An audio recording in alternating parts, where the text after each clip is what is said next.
Good morning दोस्तों। आज बात करेंगे फ्लूकोनाजाल टैबलेट की। एंटी फंगल दवाई है, इसी के बारे में बात करेंगे कि कौन कौन से फंगल इन्फेक्शन में काम आती है, साइड इफ़ेक्ट कैसे आ सकते हैं, डोज कितनी रहती है, प्राइस कैसे रहती है और लेते समय क्या सावधानी रखना है, क्या इसके कंट्रा इंडिकेशन होते हैं। तो फ्लूकोनाजाल एंटी फंगल दवाई होती है।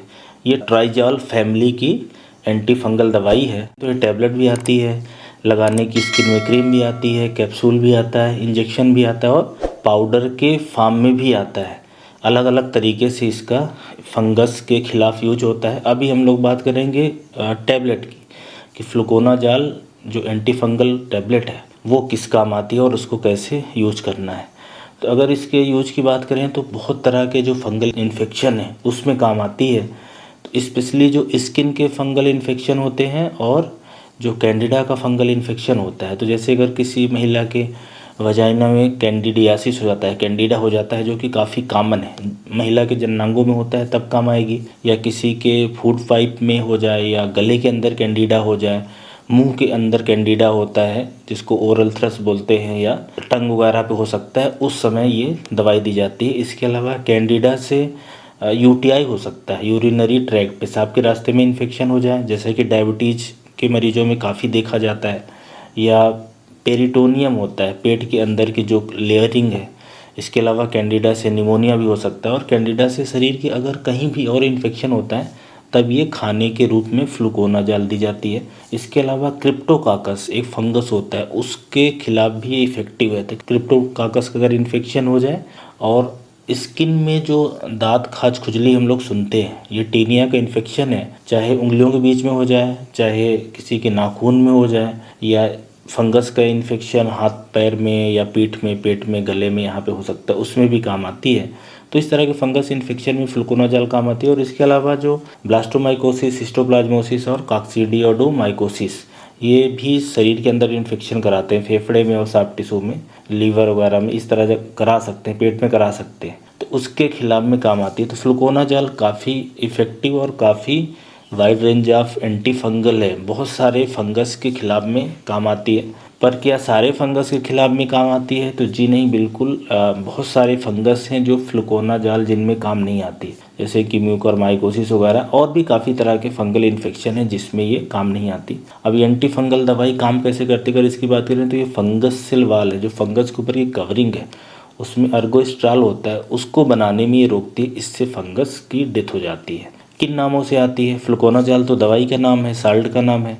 मार्केट में आपको अलग अलग दवा कंपनी अलग अलग नाम से मार्केट में बेचेंगी फ्लूकोनाजाल। तो आपको जो मोस्टली दिखेगा कि फ्लूका 150 है, जोकान है, फ्लूकेम या फंजीटेल, इस तरह के नामों से, और भी बहुत तरह की कंपनियां अलग अलग नाम से बनाती है। तो इन नामों से आती है। फ्लूका काफ़ी कॉमन है।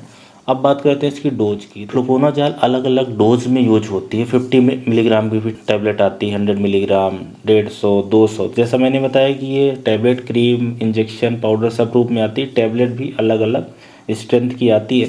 जो ये अलग अलग मैंने फंगल इन्फेक्शन बताए हैं उनके हिसाब से इसकी डोज, डिजीज की सीवियरिटी और ड्यूरेशन, ये सब डिसाइड किया जाता है। तो मतलब इसका कोई डोज फिक्स नहीं है, अलग अलग बीमारियों में अलग अलग दिन तक और अलग अलग अमाउंट में दी जाती है। मोस्टली जो ज़्यादातर बार यूज होती है वो 150 मिलीग्राम की टैबलेट रहती है, लेकिन फिर भी उसकी डोजिंग ड्यूरेशन डिफरेंट होता है। जैसे कि स्किन में अगर किसी का इन्फेक्शन है, नाखून में है या उंगलियों के बीच में हो गया है, तो उस केसेस में 150 मिलीग्राम वाली टैबलेट हफ्ते में सिर्फ एक ही बार खाना है। 150 मिलीग्राम की टैबलेट हफ्ते में एक बार खाना, वैसा 3 से 4 हफ्ते तक खाना है। नाखून में है तो और थोड़ा सा ज़्यादा दिन तक खाना है, लेकिन हफ्ते में एक ही बार खाना है। तो और कैंडिडा अगर दूसरी जगह का मान लो हो जाएगी, कैंडिडा किसी के शरीर के अंदर हो गया है, जैसे कि फेफड़े के अंदर हो सकता है या मुंह के अंदर हो सकता है, ईसोफेगस में, वजाइना में, तो ऐसी जगह के लिए फिर अलग डोजिंग रहती है और अलग दिनों तक रहता है। जैसे कि क्रिप्टोकाकस का इन्फेक्शन होता है तो इसकी डोज बढ़ जाती है, 400 मिलीग्राम चलेगा, जो कि 3-4 महीने तक चलेगा। जो फंगल इन्फेक्शन होता है उसका इलाज काफ़ी लंबा चलता है, मोटे तौर पे इस बात का ध्यान होना चाहिए। और दूसरे जो और भी फंगल इन्फेक्शन होते हैं उसमें कई बार जिसकी डोज है काफ़ी ज़्यादा हो जाती है, 600 milligram, 800 milligram, 1000 milligram per day की, और ये 2-3 महीने तक हो सकती है। कुछ फंगल इन्फेक्शन को ट्रीट करना इसलिए काफ़ी ख़तरनाक हो जाता है। तो ये है एंटी फंगल दवाई के कितनी डोज रहती है। तो अपने से नहीं खाना है, एंटी फंगल दवाई है, डॉक्टर की सलाह पे बीमारी के हिसाब से ही चलती है। अब अगर इसके साइड इफ़ेक्ट की बात करें तो मोस्टली जब कम दिनों के लिए दी जाती है तो बहुत अच्छे से ये टॉलरेट होती है, कोई मेजर साइड इफ़ेक्ट नहीं आते। जैसे कि आपने 2 हफ्ता 3 हफ्ता खाया तो इसमें कोई साइड इफ़ेक्ट ज़्यादा नहीं आता। कुछ लोगों को जैसे कि पेट में दर्द हो सकता है, उल्टी हो सकती है, दस्त लग सकती है, जी मचला सकता है, राइट, बीमारी सा लगना, इस तरीके हो सकता है कुछ लोगों को। लेकिन अगर ये दवाई बहुत लंबे तक चलती है, जैसे कि सिस्टमिक फंगल इन्फेक्शन होता है, मतलब कि आंत के अंदर फंगस हो गया, लंग्स के अंदर फंगस हो गया, क्रिप्टोकाकस हो गया, तो उस केसेस में फिर इसमें साइड इफ़ेक्ट आ सकते हैं। जैसे कि लीवर के अंदर टॉक्सिसिटी होना, जीओटीपीटी का लेवल बढ़ जाना, हार्ट के अंदर चेंज करा सकती है, ब्लड काउंट कम हो सकते हैं, प्लेटलेट काउंट कम हो सकता है, डब्ल्यूबीसी कम हो सकता है, चक्कर आ सकता है। तो इस तरह की फिर समस्या हो सकती है अगर ये दवा कुछ केसेस में जब ज़्यादा दिन तक और ज़्यादा डोज में दी जाए। मोस्टली अगर 150 मिलीग्राम वाली टैबलेट 1 आध महीने 1.5 महीने के लिए खाई जाती है तो कोई ज़्यादा मेजर साइड इफ़ेक्ट नहीं आते। अब आते हैं सावधानी और कंट्राइंडिकेशन की, किन कंडीशन में दवा को नहीं देना है। तो पहला, प्रेगनेंसी है तो नहीं देना है। लीवर फंक्शन अब नॉर्मल है, किसी को सिरोसिस है, हेपेटाइटिस है, जीओटीपीटी का लेवल बढ़ा है, जॉन्डिस है, तब नहीं दिया जाएगा। किडनी डैमेज अगर एडवांस स्टेज का है, ग्रेड 3 या उसके ऊपर चला जाता है तो इसकी डोज कम करना पड़ता है या तो नहीं दी जाती। और ऐसे ही कुछ दवाइयाँ हैं। और अगर किसी को हार्ट के अंदर इरिथमिया की शिकायत है तब, तो मोटा मोटा हार्ट में मेजर चेंज हो बड़ा, इसके अलावा लीवर डैमेज हो, तब ये दवा नहीं दी जाती। और प्रेगनेंसी में अगर इसके प्राइस की बात करें तो एंटी फंगल दवाई मोस्टली महंगी आती हैं, जो खाने की आती है महंगी रहती है।